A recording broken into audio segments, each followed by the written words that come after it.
What's up, ladies and gents? Welcome back to another full-on board game review with Way Brothers. Today we're talking about the Castles of Burgundy.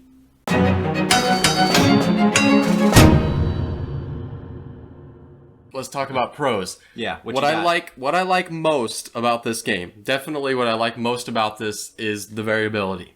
I mean, you have a ton of different player mats. I don't know, probably 15 or 20 different player mats. I don't know if they're double-sided in this version or not. They are. They are double-sided. So double-sided player mats, and they all have a different layout on them for your tiles. And then the tiles, you've got...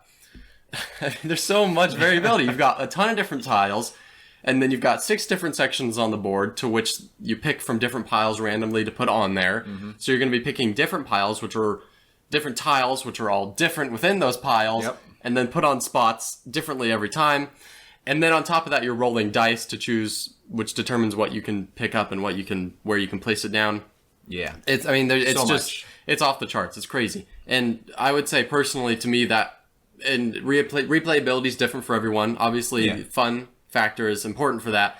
But for me, that kind of variability really helps with replayability. Yeah. Because I feel like I'm not doing the same thing over and over again every time I play. It goes hand in hand. And yeah, and especially the player mats really change. They change your strategy. So definitely a high point on this game. Also, we would both say that this is a unique concept, at least to us. Very novel. Yeah, definitely. This rolling dice and then using those, what you roll determines what areas you can pick up from and what areas you can place down in and what you can sell back. So that's pretty cool. It's not really a luck factor so much as it is just it helps determine what you're going to do on your turn, but it doesn't really put you in a box necessarily. There's always things you can do with the dice that you roll that's going to be useful. So it's still a luck factor because you're rolling dice, but it's not as bad as like Chutes and Ladders. There's a fail safe, so if you can't do anything decent on your turn, you can at least trade in a die to get some workers. Right, exactly. It's useful. And then there's the price. So as of right, this is the original version, the original Castles of Burgundy. Oh yeah. This is less than $30 right now on Amazon. Which is insane. Yeah, because this is, I don't know what this is on the BGG 100 right now, but it's up there. Definitely top 50, maybe even top 30. So this is a heavy hitter, and it's price for content is like... For how much gameplay you can get out of it. Fun gameplay. When we've already talked about variability too. I mean, like that kind of replayability you can get from the variability, it's a great price. It really, really is. It's pretty nice. Yeah. Cody, are there cons in this game? Yeah, I'm so glad you asked, man. That's you're such I'm a real trooper. Yeah, such a trooper. Let's talk about these. There actually aren't that many because it's such a great game.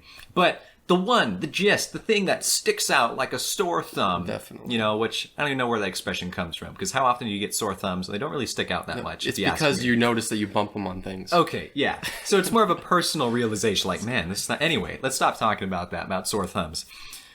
The setup and takedown time of this game is atrocious. Brutal. I mean, there's so many pieces in this game that in this, the OG version, some of the pieces look very similar in color, so it's hard enough just to sort them. Like, the yellow is not even yellow, it's a yellow-green. Green. And it looks a lot like the greens. There's 2 different greens, and it kind of looks like the light greens quite a bit, yeah. So, it's just kind of agonizing every time to pull out the game.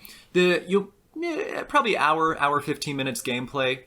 It's probably 10 to 15 minutes to set up, which I know isn't that long comparatively, but it feels like long. 10 to 15 minutes, but it's not. I think it's more like 4 or 5, probably like 5 minutes, but it feels like 15, like and that's what matters. Minutes. That's what matters. Because you have to sort out all of these different pieces, and then you have to get them all set up, and then not just that, but every game, every round, you have to take off all the pieces from the board, flip on new ones. The more even the in-game, that's right. I didn't think about that. Even the in-game so is it really rough. adds up. It really adds up. And then the takedown, you have to reverse all of that and put everything back into their little baggies. Yeah. So it's easier to do the next time, because if you just throw them all together, it's even worse.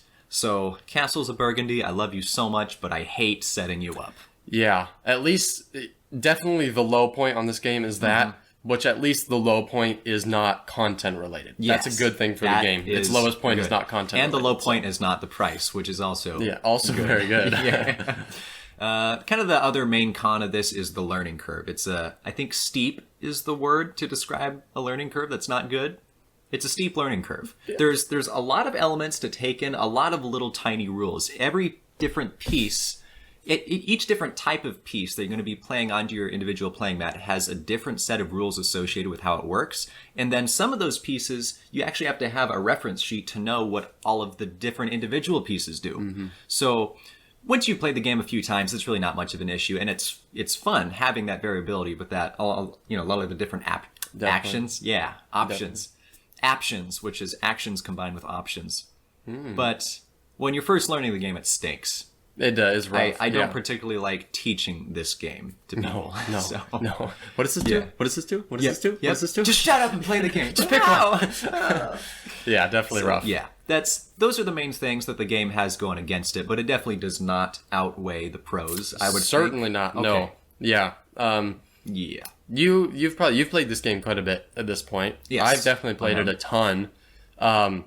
And yeah, it really holds up. There's a reason that people like it so much. It's just, like theme wise, it's whatever. It's medieval, like 90% of board games are Generic. And it's a good old Euro game. but it's just, they designed a game that mechanically works really well and is a lot of fun to play. So yeah, that's what you want. And is a unique concept. Yeah. Like yeah, worker definitely placement, say but so. dice. Right. Yeah. So, yeah. So it's a lot of fun. That's our review. That's our review. This game is fun. Yep. All right, folks. Thanks for watching another Way Brothers video. Way, of course, standing for. We appreciate ectoplasm. So like this video if you liked it. Subscribe, comment, do whatever, and go watch some more videos. Thanks. Hey, and I get to say with Way Brothers. Okay. Because I need to say something, man. Okay. How dare you take All right. my You line. get to say your name.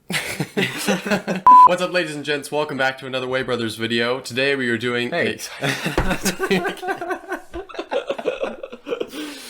Is that important? We appreciate ectoplasm. Oh, yeah. Geez, that's actually writing. Yeah, man. Don't judge my writing.